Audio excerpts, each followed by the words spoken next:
To a casual observer, it looked like a minor disagreement between two senior government officials.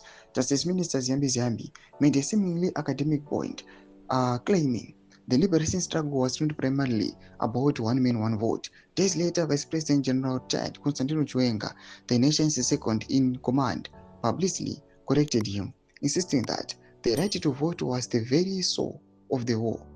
However, this was no mere history lesson. It was the first public shot in a secret, high-stakes battle raging within the ruling ZANU-PF party, a conflict that could redefine Zimbabwe's political landscape and determine who leads the nation after 2028. Zanabina mashukura pangwana chinzi Chiwenga versus Ziyambi, the secret ZANU-PF fight over one man one vote that you were not told about. Sarabila mashukura yuko pangwana no subscribe or like on the bell icon.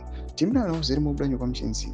The investigative report decodes the language of the ruling party, revealing that this was not a simple spat of historical interpretation. It was a calculated move in a political chess game, exposing deep-seated factional rifts over a proposed constitutional amendment that threatens the very foundation of Zimbabwe's electoral system. Chiwenga's intervention was a direct and public refutation of a fellow cabinet minister. He was not just correcting the historical record, he was drawing a line in the sand. By positioning himself as the guardian of the liberation legacy, he was sending a clear message to those within the party who sought to alter the country's constitutional framework. The message was simple: the vote is non-negotiable. Sources deep within ZANU-PF review that Ziyambi's comments were not grief but a deliberate attempt to test the waters for a radical constitutional overhaul. The proposed amendment bill contains a provision that would empower Parliament to elect the president, effectively ending the system of direct public voting for the nation's leader. This is being referred to by some as a Chinese-style electoral model, where a small, controllable body of elites, rather than the general populace, chooses the head of state.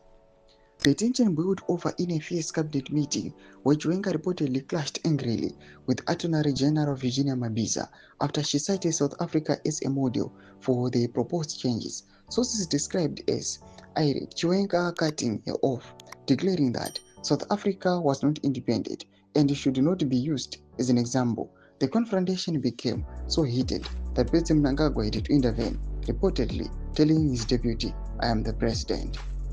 This reveals the deep ideological and personal fractures within the ZANU-PF party. Chiwenga, the man who commanded the tanks in 2017, now finds himself championing the democratic principles he was once accused of subverting. He is leveraging his liberation war credentials and his influence within the military and among war veterans to block a move he sees as a betrayal of the very struggle they fought in. Doma developments aripo tiona chaos ichiroka the ruling party ZANU-PF naudzana Ziyambi Virginia Mabiza naudze mu cabinet meeting pana kumesa kuchemedza fungu aimot kulipa msalo pechitwa ichi. So subscribe or like cheta bell icon.